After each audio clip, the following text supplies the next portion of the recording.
Well, hello, folks. Welcome to the Dusty Trails and Tall Tales podcast. I'm your host, Matthew. Today, we're sitting down with Doris McCraw, historian, poet, and author, who also writes under the pen name Angela Rains. Doris has devoted years to preserving the legacy of forgotten history and brings those discoveries into her writing, from poetry to nonfiction to westerns. Doris, welcome to the show. Thank you for having me. I appreciate it. I love to talk history Yeah, and westerns and anything else. I just love to talk. yeah. Well, that's good. Tell us a little bit about your background and how you first became interested in history. Actually, I think it's in my DNA. Um, the little town I grew up in, West Central Illinois, because it was a community where you had multi generations, and I loved to listen, and so I was always listening to the stories that the people were telling, and as a Hmm. result, that sort of got me interested in the stories of people who came before me. And to me, Hmm. that was the start of it. Um, and that particular area is very, very rich. It was really close to the Mississippi River, about 70 miles from Hannibal. So you have Mark Twain, um, Margaret, basically Molly Brown, Margaret Tobin, and there was another gentleman, Charlie Steele, just wrote his um, fictionalized his life. He was also from Hannibal. Then Well, you had Quincy, which was a port for on and off with the um, on the Mississippi River. Then you go up to Keokuk, Iowa, where the Keokuk School of Physicians and Surgeons was, and that was also during the Civil War. They would bring up the river. They would brought the injured soldiers. And Keokuk had, for a long time, the first national cemetery west of the Mississippi before California. So it was just all history. I couldn't escape it. yeah. Well, one of your So, books, one of your books is about women doctors in Colorado before 1800. yeah, before So, 1900, yeah, 1800, I mean. Yeah. that's okay. I personally, I don't like doctors because they tell me I'm sick and I go, no, Yeah. I'm not. But I was going through one of the things that I love to do.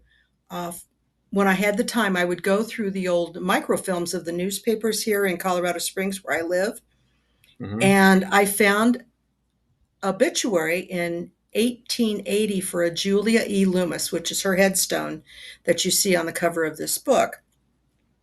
She was born in New Woodstock, New York, in 1816. The family traveled a lot.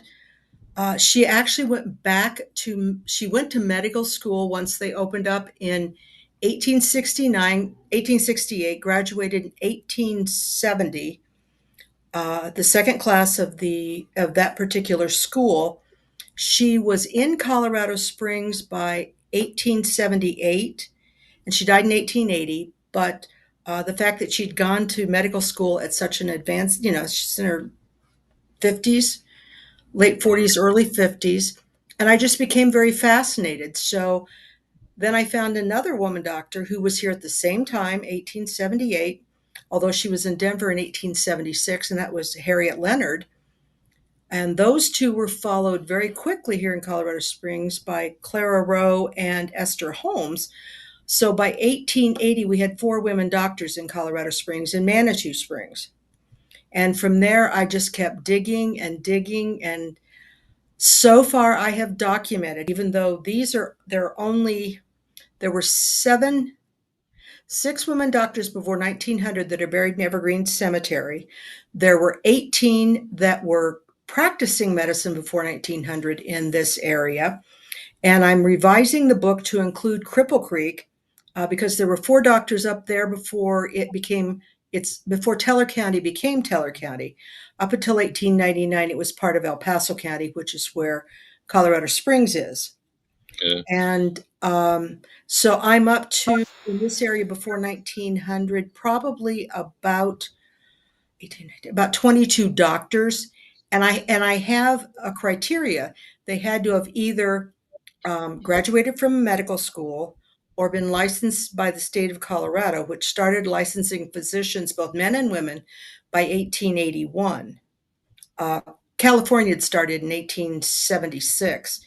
And two of the early doctors that were here, 1873, 1874 in Denver, Alida Avery and Eliza Gillette, were both licensed out of California, although they came from Illinois and trying to remember really. Alida Avery was a professor at Vassar College for 9 years before coming out here.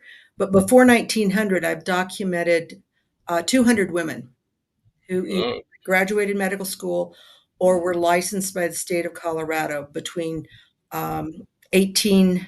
Colorado became a state in 1876, but by 1868 they were talking about they were trying to become a state. So um, it's something that I just fell into and I went, oh, I got to find out more. yeah. And that's kind of where I was. And of course, for those who know the book Doc Susie, which was Susan Anderson, she was in Cripple Creek prior to moving to Fraser, which is where she gained her notoriety, her fame. But she wasn't licensed till 1897. So, she was about 20 years after these earlier doctors. Uh, So, yeah, that's me and those women doctors. They really are very fascinating. I am very impressed with their determination to come out into an area where they were very needed.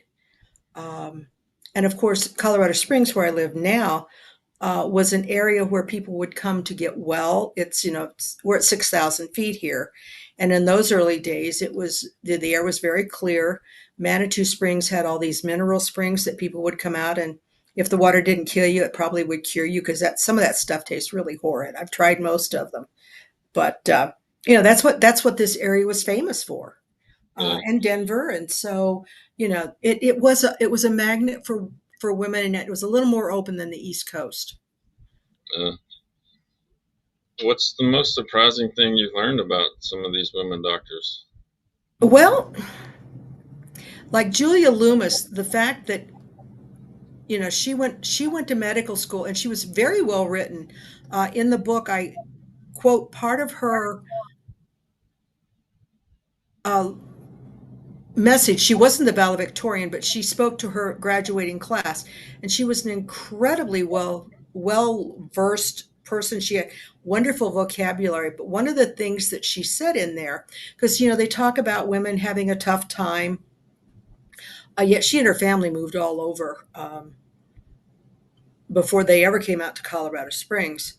And I know that this may sound funny, but when they moved to Colorado Springs, she was a doctor. She'd married John Loomis, and when I was looking at the city directories one year, she was a doctor and he was a gentleman. That was his profession, and that just every time would see that in the city directory, I just start laughing. It's Yeah, like, okay, so what do you do for a living? Walk around and you know talk like you're a wonderful person. but uh, but she one of the things she said in her address to her graduating class was, and I'm going to have to paraphrase it, but essentially she said to her co-students, this some people think that women can't do what we do, but and then she said, but this, and she held up her degree, this is my shield of defense against those who say we can't do what we do. yeah, And I always liked that phrase. She was dedicated to being a doctor. yeah, um, and then one of Clara Rowe and Esther Holmes both were from the same college, and Esther Holmes actually signed Julia's um, death certificate. But Esther did stay here up until she passed, and she was buried in Evergreen, and then she was disinterred and then sent back to the East Coast where her husband ended up being buried. Excuse me. But she was known as the baby doctor. hmm, And so it sounded like, that's what she was doing. And these were all what we call homeopaths. but Harriet Leonard was an allopath, which is like the doctors we would think of today. You know, they cut you open, medicines, all that stuff. Yeah. Um, and she was a pistol. I talked with one of her relatives one time who has since passed, but she said the only person Harriet could get along with was her husband. And she had numerous kids. But these women were also individual and so doing things on their own terms as much as the society would let them at the time. So I just found that really fascinating. And I think that's why I've continued doing the research. Um, I backtracked Elizabeth Blackwell, who was the first woman to graduate from a medical college in the United States. Oh. But in my research, I found a woman who in Boston who was practicing medicine in the 1830s and calling herself a doctor. She actually um, studied with another doctor, which was done back then. And she became fairly well known and then sort of dropped off the radar. And as time has gone by, we were learning more about her. She wrote a wonderful biography called Glances and Glimpses. um, I found her autobiography much more entertaining than Elizabeth Blackwell's. Yeah. So I'm sorry, I just went off down the road with my women doctors. Just we could spend the whole hour talking about them. Yeah. That's fine. We can if that's what you want to talk about. Not Uh, particularly, but yeah. not everyone loves these women doctors like I do. Yeah. Well, what challenges do you face when you're documenting somebody that or people that are so obscure and been overlooked by history?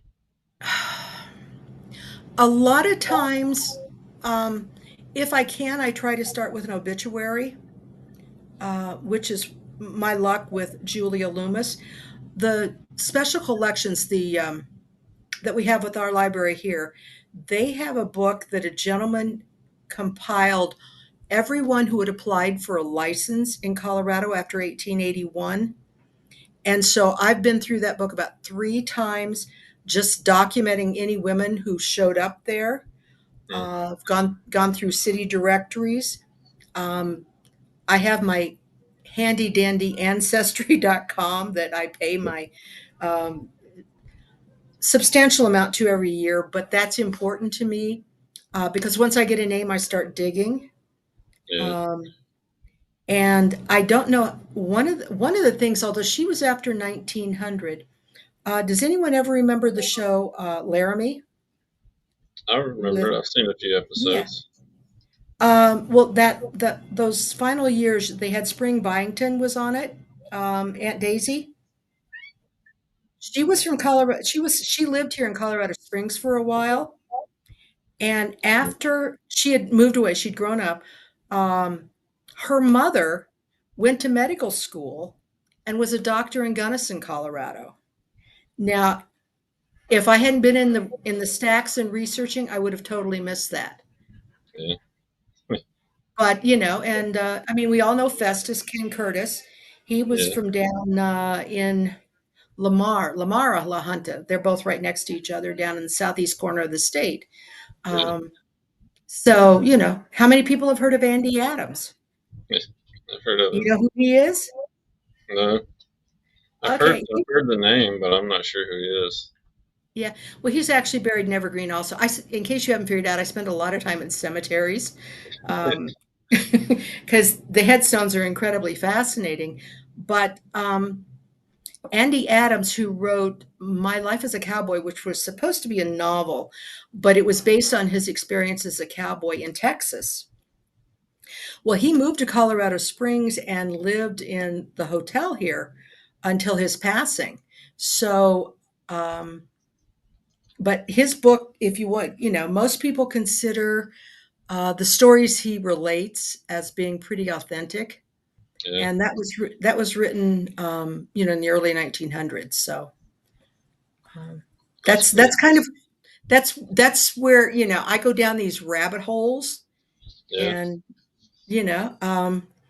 there's one of our formal former El Paso County sheriffs did some research on Rankin Scott Kelley, who was El Paso County's first deputy sheriff. And to hear John talk about him, this man made Wyatt Earp and some of these other guys look like wimps. I mean, he was it's just, and he's buried in Evergreen too. So you just it's rabbit holes and wonderful stories. And I love, history's fine, but I love the stories of the people who made it. Yeah. Well, how do you work those kinds of rabbit hole stories into your fiction? Well, there was a story I wrote for one of the Western Fictioneers anthologies Okay. of a woman who um, her husband had left her. She was there with two kids, and then an Indian came.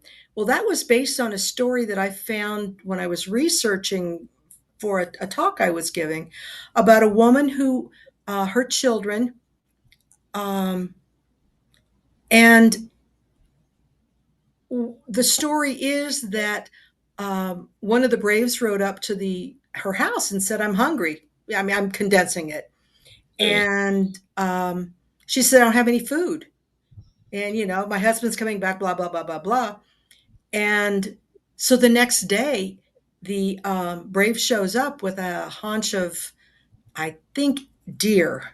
It was deer antelope. We've got both here. Yeah. And he said, "Now you feed me."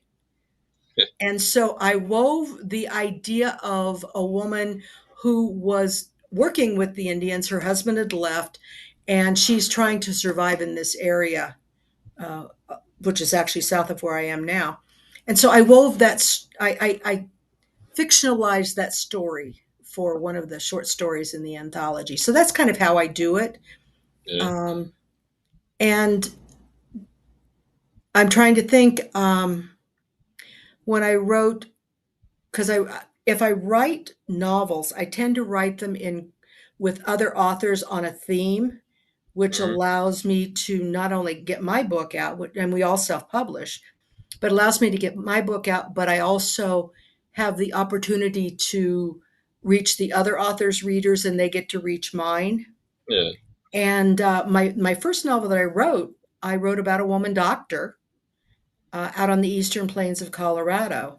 And I just mentioned some of the doctors that I'd been doing a lot of research about, and in studying, the schools they'd gone to. So those things all I was able to like insert into the stories. Yeah. Yeah.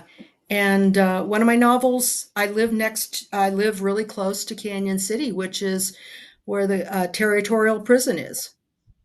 Wow. And so when, and that was the territorial prison was opened in 1874 before we even became a state. Yeah. And so, in one of my other novels, I was able to set some of the events happening in there as they were built, the prison, and then, um, there'd been a body washed up in Pueblo. I just moved it to Canyon City, and so I'm able to weave those kinds of things into the stories.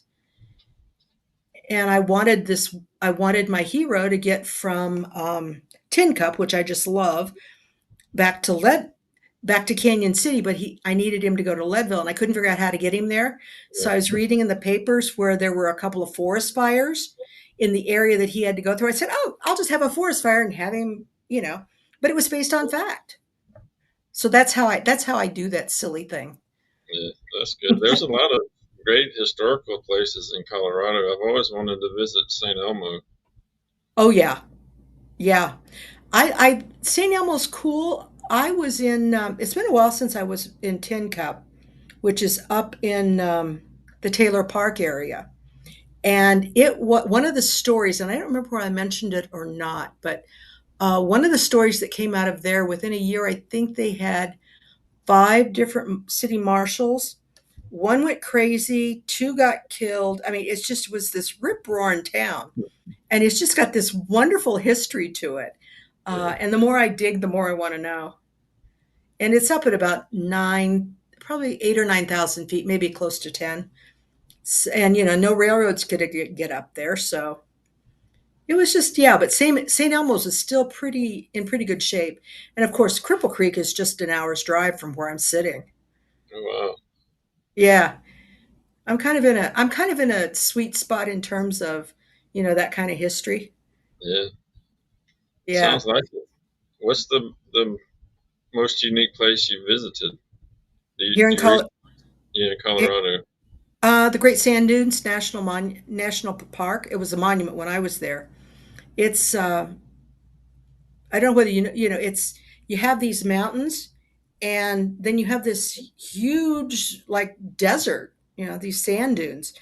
It's Yeah, just it's really unique and I love the Black Canyon of the Gunnison. yeah. It's like a miniature Grand Canyon to me. Wow. And and of course I've been to Rocky Mountain National. Um, I still have some places I want to go. For a while there, I was totally into doing the early fur traders that were along the front range and in the front range of Colorado. Hmm. Bent's Old Fort, really cool place. But they're up east of Denver along 85. You have Fort Lupton's been redone. Fort Vasquez is now a welcome center. That's been redone. Um, there was Fort St. Vrain, Fort Vasquez. There was like five or six fur trading forts in the early 1820s and 30s that were right along that e- just the eastern plains east of the Front Range, and Yeah, that's such a fascinating piece of history.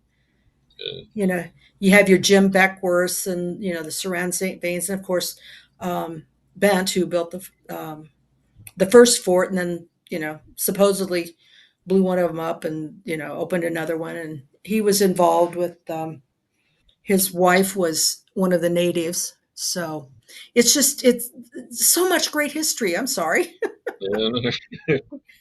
yeah. And it's like, yeah, let's go dig into this and see what we can find. Yeah. Mountain Man novels are pretty big right now too. Yeah, yeah.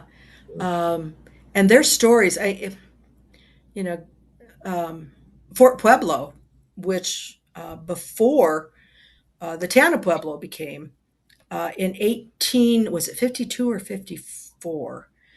The Mormons came through there as they came from Nauvoo, Illinois, which is close to where I grew up. And there was a group that had stayed there and planted and harvested before they went on out to Salt Lake City. And then there was also the Christmas Day massacre at Fort Pueblo. There was a lady, Teresita. They called her Teresita Sandoval, but she had two or three different names. And of course, at the time before this part of the country was annexed into the United States, women had a whole lot more rights in that particular environment. And she had a husband. She just didn't like him, so she went and got another husband. And I mean, but she was this really fascinating woman, at least in my opinion. Yeah. And this was in the 1840s and 50s, up to about Yeah. 1870. And I mentioned her in one of my shorts. Yeah, I mentioned her in one of my short stories. So it's yeah, I got to put that history in there. Yeah. So let's talk a little bit about your westerns. You got a cover here for one of your books you sent me, is Angela Rains. Uh What huh. what kind of westerns do you write? They tend to be. I had a hard time pigeonholing it, and one of the authors in one of the groups that I belong to, we meet every week and do improvisational writing, which to prompts it's the best thing in the world for me. But we were talking about what my books were, and she said my books really aren't, because she's a true romance writer. She said my books aren't really romance; they're more Hmm. action adventure romance. Yeah. So I tend to put more Western history, more of that kind of thing, as opposed to the mushy, kissy, crappy stuff. Sorry, that kind of thing. And this particular book is the one where I spoke about Canyon City. I mentioned that one in there. Hmm. Um, that one also includes Leadville and Tin Cup. And one of the characters in there is I had done a paper for our library district does history symposiums. And I had done a history symposium piece on Joe Ward, who that was the first in 1879 was the first major murder trial in Colorado Springs. And so one of my characters is based on him. And he was in the territorial prison for manslaughter. He did about 18 months for killing a kid. Yeah. Um, and then, of course, I don't talk about it in this book, but he later was riddled with bullets along with his horse somewhere up in northwestern Colorado, according to one of the newspaper articles I found. I'm not sure how truthful that is, but Yeah. yeah. I But was gonna yeah, say that sounds like a newspaper article. oh, yeah, it was really interesting, which kind of, kept this was kind of the idea behind this story. Um,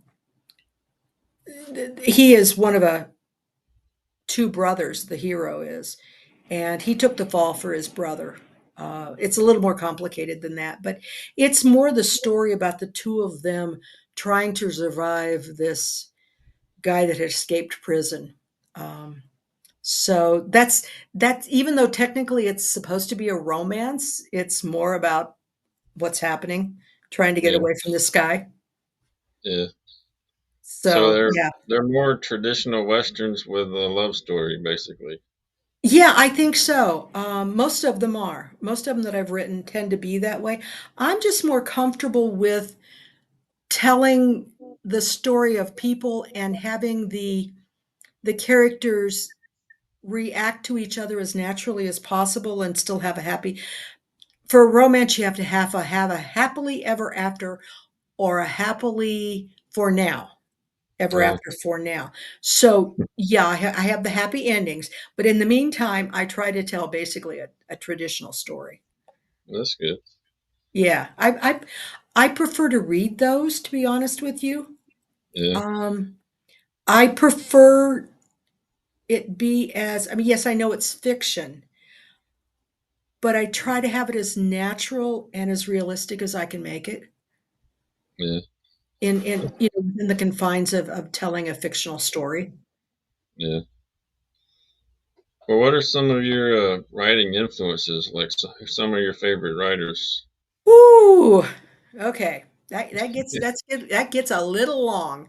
Um, I mean, I started reading, like Mary Stewart and some of those, the mysteries, those kinds of authors when I Uh, was like 13, 14. I was fairly young when I started reading them. I also read a lot of nonfiction, Death Be Not Proud, Hiroshima. Those I read while I was still in high school. yeah. I like Camus sometimes. I love reading philosophy because to me that gives me a little bit of an understanding about people and because people live by different philosophies and the more I understand that, the better I am. Western authors, I loved Kelton, I loved Alan LeMay, Peter Dawson, Louis L'Amour. There was a fifth one in there. Um, LP Holmes. Some of those in my early years were kind of formative because I read those early on. When I was still fairly young. So I think that that's where that came out. As I think they tend to influence me a little bit in my storytelling because I read them so young. Yeah. Yeah, Louis L'Amour was a big influence for me. I've always loved his work. Yeah. Actually, I'm in the process of rereading Flint for like the sixth or seventh time now. Yeah, I just reread it again too. That's my favorite. Yeah. I'm Yeah. I'm excited they're finally making it into a movie. Oh, really? I Yeah, hadn't heard that. yeah, yeah. With I think Josh Holloway is starring in Huh. I'll have to watch out for that one. it. Yeah. Yeah, And then of course, growing up, because I'm no spring chicken, so So I grew up watching shows like Wagon Train. Hmm. Um, enjoyed, excuse me. Of course, everybody loves Cheyenne. Um, Maverick. All of those. I also was a huge fan of World War II shows. Um, I don't know. Yeah, and then I've just finished reading a book called The Unvanquished, which was about Mosby's Rangers, the Jesse Scouts, Blazers Rangers, and the Shadow War and the Civil War, which Uh, was a very fascinating book. And right now, I've spent years performing as Helen Hunt Jackson, the author of Ramona. That's one of the things I did. Catherine Lee Bates too, because I worked as an actor also. Um, but there was a gentleman by the name of Thomas Wentworth Higginson or Colonel Higginson. I'm in the process of finishing up his biography. And let me tell you, for a man that nobody knows about, he sure did a lot of crap. It's a fascinating book. So, I read, if it's printed, I tend to read it, yeah, if that makes sense. yeah, that makes So, sense. yeah, but that's just me being me. Yeah. Yeah. How does your writing fiction differ from your historical and your nonfiction work? Um, my nonfiction work tends to be more about telling stories about people you don't hear about. Hmm. Um, one of the things which got me started on this Civil War thing, um, again, the cemetery. Um, Colorado Springs was founded by a Quaker who fought in the Civil War, um, General Palmer, and his cohorts. A lot of the people that came out here with him were in his unit. So it was, and they were Union. And yet, two really important people in that same time frame were were on the Confederate side, on the Southern side, and one of them, well, both of them served in the Civil War. One was served as a doctor. One, the family claims that he was with Mosby's Rangers, which is how I started reading The Unvanquished. Excuse me. Um, but he was a really interesting character. He later became a doctor, was really important with the tuberculosis and the whole wellness thing here. And of course, we were a railroad hub, the Denver and Rio Grande, which was Palmer's um, railroad. But you also had the Union Pacific and the Burlington Northern. Shoot, I think at one point we had 5 different railroads coming into Colorado Springs. Wow. Rock Island came in here, and so he was involved with those also. There was also another doctor, and I've used some of his cures in some of my books. Charles Fox Gardner. Uh, he wrote a book, Doctor at Timberline, which is full of his experiences when he first moved out here and moved up into the mountain, was treating the cowboys at the ranches and stuff. He was quite an interesting little book. Hmm. And he talks about, some guy, I can't remember whether he was shot or I think so anyway, but one of his treatments was to give the guy milk. So, um, but when I write those kinds of stories, yes, I try to find the story that people don't know about. One of the things I did last year, we have 2 sections in our cemetery dedicated to Civil War veterans, the GAR, Grand Army of the Republic. And so I proceeded to try to dig up some of their stories, which I think, yeah, little things will end up in my books, but to tell their stories as best I can in blog posts or writings or history. I did a paper for the History Symposium this year where I talked about the GAR had 2 Civil War cannons that the Army had given to them, and one's in One was in the cemetery, one was at the courthouse. It's now at the cemetery also. But I was able to use the research I had done to highlight what that organization was doing here in Colorado Springs and Yeah. telling some of those stories. So that's kind of the difference. I fictionalize some of the stories, but when I'm doing this, I try very hard to tell as best I can the story as far as I can find it. Yeah. Does that make sense? Yeah, that makes sense. Okay. Yeah. Sometimes I think I gravitate towards conflict. I don't know where that comes from, but Yeah. yeah. So, what does a typical writing day for you look like?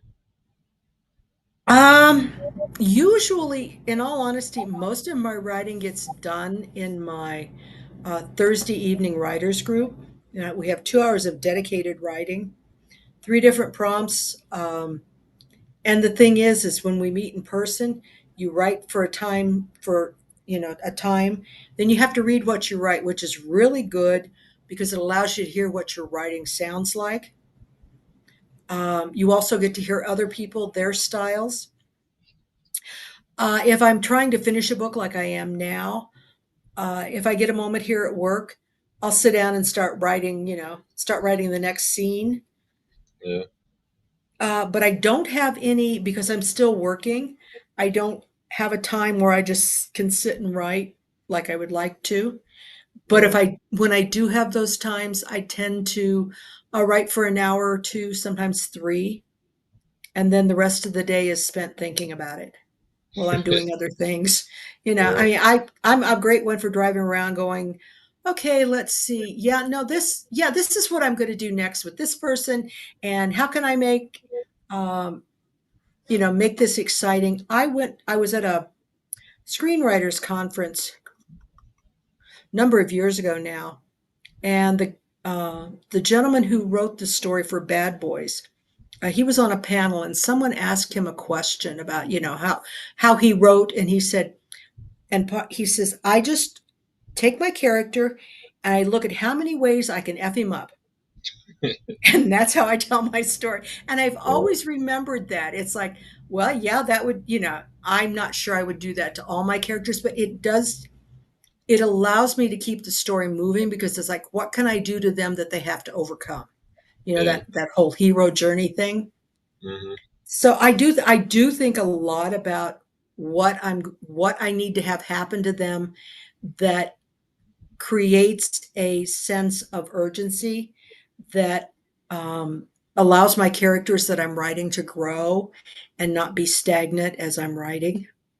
Yeah. Um, I want them to be changed by the time I finish the story. Yeah. So you said you've been self-published. Have you always self-published? No, I was for a long time I was a hybrid author. I self-published and I had a small publishing company that published some of my work too. Okay. Um, but bless their hearts, actually, there are a couple of Western Fictioneers members. They decided they wanted to spend more time on their own writing, and I think that is absolutely fabulous. Yeah. Um, but it worked out for me. Uh, I'm a control freak, so I wanted to Yeah. control the whole thing. But when they bless their hearts, and I'm in the process, they gave me back my work so that I could take and um, do some re-edits and put it out again. Yeah. And I've always I just absolutely adore them. They're wonderful people. Yeah. Cheryl and Olivia. Yep, Yeah, I know who you're talking about. They are pretty great. they are, and they're both incredible writers. Yeah, they are. Yeah, I just read a story Cheryl wrote in a anthology. I think Silverado Press put it out. I yeah, can't remember the name of her story, but it was really good. yeah. I haven't had a chance to read that one. I think it's on my to be read pile. Yeah. Um, but I've also published. I think I've published two articles with Saddlebag Dispatches. Yeah. Uh, One was on Custer, Livy and Helen, their take on Custer, because and then I wrote one on law and health. There was a doctor and a lawman in Leadville in 1879 that just it was it, this the juxtaposition of those two stories was just too good not to tell the truth as I could find it. Yeah, Yeah. So yeah, I like writing short stories, but I really love um, doing the little nonfiction pieces too. yeah. What advice would you give to aspiring authors who want to combine history and fiction? My instincts are to say if it's a piece of history that you're so fascinated with, find out all you can. And then if there's someone or something that jumps out at you, make that the core of your story and then have everything else go into it. Um, because my background's in social work and criminology, the Outlaw's Letter, which you saw earlier, came out of my fascination with Joe Ward, um, the territorial prison, and having worked in a locked facility. I although I've not been locked up myself, I've worked in them, so I felt like I had a feel for what it would be like for someone who was locked up to the best of my ability during that time frame. And so taking all of my own personal experiences and my fascination with this particular subject allowed me to intertwine these little pieces of history that propelled the story forward. Does that make sense? Yeah, Yeah. yeah, You know, I ran across a story and I wrote about it on the blog of a gentleman who, and I'm working on a story now that's using that kind of as the basis. He didn't get his family moved south before the Civil War. He didn't want to go. He didn't get along with his dad, so he stayed in I think New York. So when the war broke out, he was in the cavalry, but his um, one brother was forced to fight for the South, and he ended up being put in a northern prison, I think. But that whole family story is just, and I found it quite by accident because their sister um, had written something that was in a university library. And so I was reading about this family and I went, oh, this would make a fabulous story. But it's so complicated. I think I'm going to have to write a long novel and I don't want to do that yet. But it's taking those pieces and weaving them together with the fiction that you feel like you want to tell. I've had some people who say that some of the stories they tell are to give the people they know a happy ending that they didn't have in life.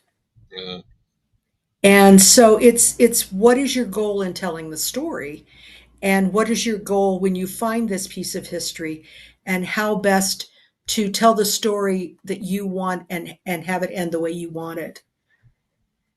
yeah. So, do you see yourself as more as a historian who writes or as a writer who researches? Gee, that's a tough one. Actually, I think I if you were to ask me this 5 years ago, I would have said I'm an actor who wants to write and tell history, but I don't perform much anymore. So Yeah, it's I would have to say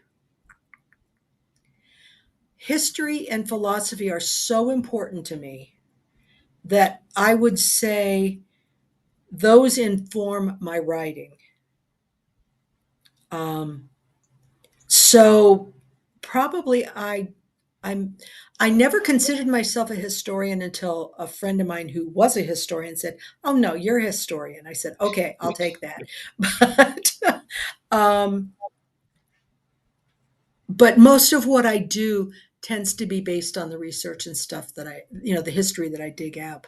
Yeah. So I would say probably um, slightly more historian than fiction writer. Okay. Yeah, Well, but they're neck and neck. We'll see who wins the race. what projects are you currently working on?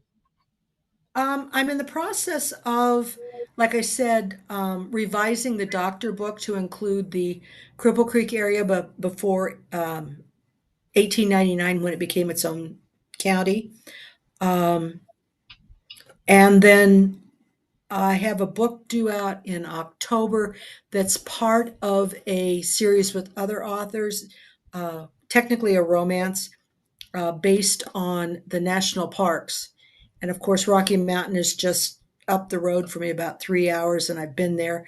So a lot of what's happening there, and fortunately for me, I don't know how many people have read Isabella Bird's A Woman's Life in the Rocky Mountains, I think is the title of it. She was here in the 1870s and she rode through the Rocky Mountain area. And so I have a sort of a template because my main character wants to recreate some of that trip. So that's the basis for what I'm writing now. Um, So, and it's 1907, so that's right after the Spanish American and Filipino American War. So my hero has been in those conflicts. So it's a way to tie those pieces of history together.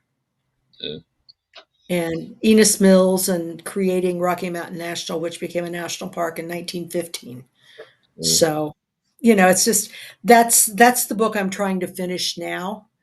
Um, and then hopefully I'll get another one started soon. And just whatever else I decide I want to write about. I really want to. I really want to do deep dive into the Grand Army of the Republic, which was started in Decatur, Illinois, right after the Civil War. It was an advocate for the Union soldiers, and there's so much history around that, especially here in this region, that I feel is a good piece of subject matter. Yeah. So, but when I'm going to fit that one in, I haven't decided yet. I, Well, I, I don't think I'm ever going to run out. yeah. As much as you research, I doubt you have problems finding something to write about. No, no. And if I ever get stuck, I just go walk in the cemetery and go, oh, yeah. There's Yeah. some of the stuff you see on those headstones. It's like, um, there's one on one side, it's the husband and wife, and on the other, it's the father who died in South America. It's like, Yeah. okay, there's a story here. I haven't had a chance to dig into it, but uh, it's just cemeteries. I know it sounds morbid, but they are so incredibly important. And there are so many stories of the people who are buried there that I feel it incumbent to keep some of them, keep their stories alive. Yeah. So, and I like deep diving into stuff. So, Well, what do you hope readers take away from your work? um, if anything, I hope they take away an appreciation of what happened before we came here. What people had to go through and how important life was to them, just as much as it is to us. But they have so many lessons that we can learn if we take the time to listen and figure it out. Yeah. So I hope they have fun reading my books, pure and Yeah. simple, especially the nonfiction. I mean, the fiction, but the nonfiction, I hope I hope they love these people a portion of the way I do. Yeah. Um, because there really is so much out there that for me, I feel it incumbent to tell as much of it I can so it doesn't get lost. Yeah, that makes sense. Yeah. I don't want these stories lost. I'm sorry. Well, what's the best way for our viewers to find out more about you and your books? Primarily, I use an Amazon author page that I try to update once a year or so. Uh, and I have one for both Doris McCraw and one for Angela Rains. Uh, they can also catch some of I write for three blogs. I write for Western Fictioneers, Cowboy Kisses, and Sweet Americana Sweethearts. But all of those, I try to put pieces of history in. Hmm. I try to tell stories. I think my latest Western Fictioneers one is about the unvanquished Thomas Wentworth Higginson and the autobiography of Benjamin Franklin. I just finished that one. It was a really short book, so I could fit that one in real quick. Yeah. It's just, it's really fascinating. Um, but yeah, that's the best way. I'm in the process of upgrading my website, but it's not where I use it much anymore right now until I can really do a deep dive into it and fix it. Okay. Well, Doris, thank you so much for joining us today. It's been a pleasure talking with you and sharing your passion for history with our Oh yeah. viewers. And your work is really inspiring, especially the historical aspects of it. So, thank you for being here. And for our viewers, you can find links to her Amazon page in the description of the video. So, and as always, thank you for watching, and we'll see you next time. Thank you for having me. Sure. Thank you. Mhm.